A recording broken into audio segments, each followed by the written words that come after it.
What's up everyone and welcome back to the MMA Zone. Today, let's get started with Paulo Costa not impressed with Khamzat Chimaev's win. This weekend, Khamzat Chimaev became the first fighter in the UFC to submit Robert Whittaker. On top of the fact that Chimaev beat a former champ, this win also put him next in line for a crack at the winner of the upcoming fight between Dricus Du Plessis and Sean Strickland. Despite all of that though, Paulo Costa wasn't impressed by Chimaev's victory. And before we continue, make sure to leave a like on the video to help support the channel. In a post on social media, he weighed in, saying that he won't be asking the UFC to rebook his 2023 fight with Chimaev that fell through. I won't ask UFC to feed me with this disconcerted goat depraver anymore. This is gonna happen anyway, and I will receive him on my lap graciously. He was lucky enough that Robert Whittaker broke his jaw before he submitted. Rob's jaw wasn't broke by squeezing. Only nonsense thought this way. Having said that, I make myself available to the UFC business team, Mr. Dana, Mr. Campbell, as well as Mr. Mick to fight anyone from this list by February.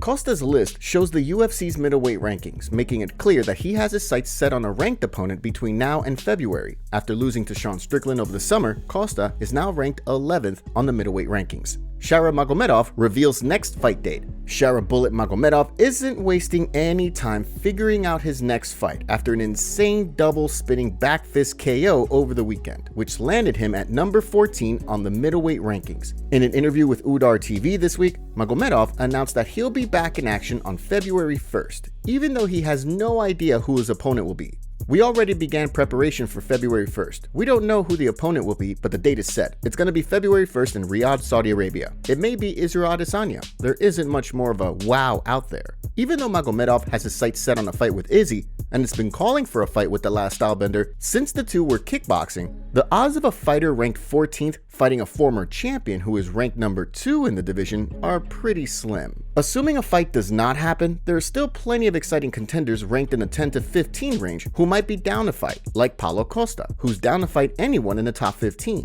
or Anthony Hernandez, who just beat Michel Pereira earlier this month at the Apex.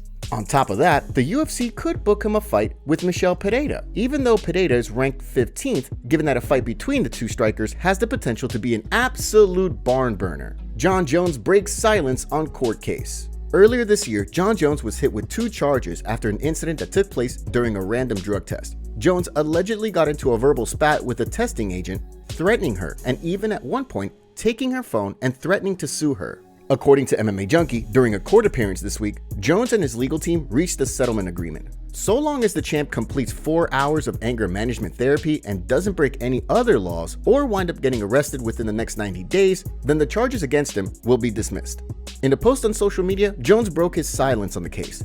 I would like to extend my thanks to the justice system for reaching a prompt resolution in this matter, which affirms my innocence and enables me to maintain my focus on the upcoming fight. I'm eagerly anticipating the opportunity to defend my heavyweight title on November 16th at Madison Square Garden. During the latest episode of the Ariel Helwani show, Ariel Helwani reacted to the news, which happened to be live when the news broke that Jones had reached a settlement agreement. We did find out today, and this is courtesy of our friends at MMA Fighting, that Jon Jones has reached a pre-adjudication agreement to dismiss the charges in his case involving a drug testing agent who filed charges against the UFC heavyweight champion back in March. On Tuesday, Judge Asra Elliott approved an agreement between the arresting officer and Jones that as long as he avoids any trouble for the next 90 days and undergoes 4 hours of anger management, that the 2 pending misdemeanor charges against him will be dismissed.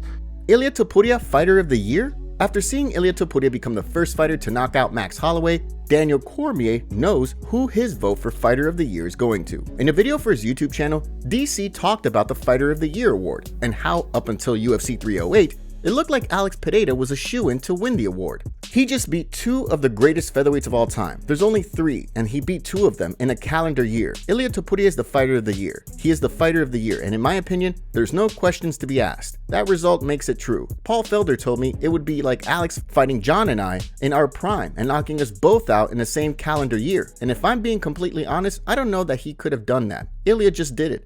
Beat those guys in their prime. It was very, very impressive. He wasn't the only one that thinks Topuria's wins over Volkanovski and Holloway this year make him worthy of the Fighter of the Year award. On the latest episode of The Fighter vs. the Writer, UFC vet Matt Brown echoed many of the same things DC said about the Fighter of the Year award. Alex didn't knock out 3 pound-for-pound greats. Ilia knocked out 2 pound-for-pound greats. As great as those guys were that Alex fought, they weren't Holloway or Volkanovski. I don't think anybody expected anybody on this planet to do what Ilia did. If Max and Volk had fought 170-pounder guys, I don't think they would have expected for both of them to get knocked out. As impressive as Alex was, this is one of those where it's too bad we can't have 2 Fighter of the Year awards because they both deserve it. After Pineda's victory over Khalil Roundtree and Topuria's win over Holloway, both fighters are done for the year, leaving the MMA community to debate their cases between now and the 16th World MMA Awards show, which doesn't have a date yet. Huge UFC roster update. The UFC did a major roster purge this week, parting ways with a number of fighters who either didn't live up to the hype or fought out their contracts and hit free agency. The UFC Roster Watch account broke the news to fans, revealing that Jesse Butler, Robelis Despain, Charalampos Gregorio, Mateus Nicolau, Daniel Pineda, Vinicius Salvador, and Tamiris Vidal were all removed from the UFC roster.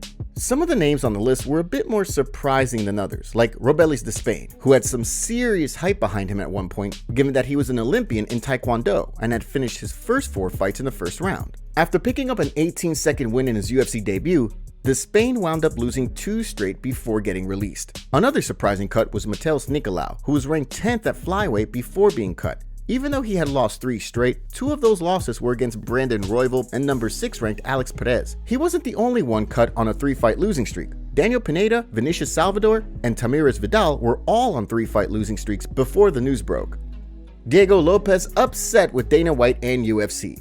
Diego Lopes weighed in as the backup fighter for the featherweight title fight between Max Holloway and Ilia Topuria on Friday, but based on the UFC's current plans, he is not next in line for a fight with the champion. After Topuria's win, the UFC brought Alexander Volkanovski into the octagon for a face-to-face with El Matador, before Dana White then told media members at the post-fight presser that given Volk's resume, the UFC is not going to deny him a chance to avenge his UFC 298 loss. The situation hasn't gone over well with Diego Lopes, who took to social media on Tuesday, writing, "And I'm a soccer player? Or what's going on?"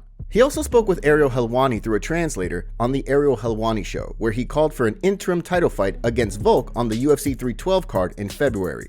It all just makes sense, you know. Ilia wants to take some time off. Ilia wants to fight in Spain for his title defense. Volk doesn't want to wait. Volk wants to fight. I want to fight. I don't mind flying to Sydney to fight him. He also shared a post from UFC Brazil that included him and asked who should be next in line at 145. Even though nothing has been finalized yet, and the UFC is still looking into potential venues, Dana White made it clear that the promotion is planning to host an event in Spain next year, which is where Topuria will likely fight next.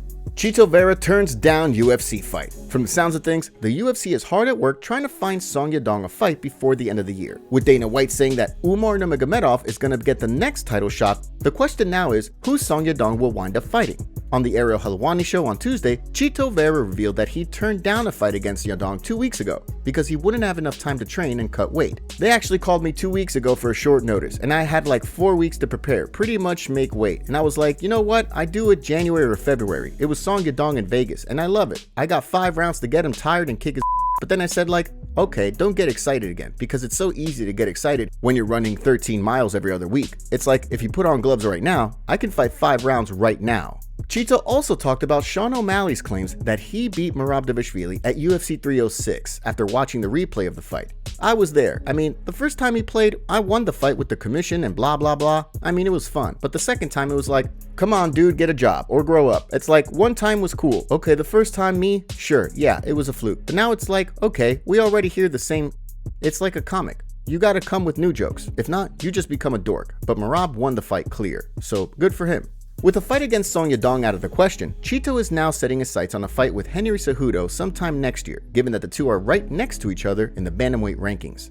Concerns rise for Shavkat Rakhmonov versus Belal Muhammad at UFC 310 after it was speculated by James Lynch and other reporters that Shavkat could actually be dealing with a knee injury right now. In a picture posted at Instagram, Shavkat's been seen wearing a support brace around his left knee. According to MMA Matchmaker on X, James Lynch mentioned it in a Q&A, but it was privated on YouTube earlier this morning. Now, this could either be something blown out of proportion and James Lynch doesn't want to be the face of the rumor, or maybe Shavkat or the UFC asked Lynch to remove his video.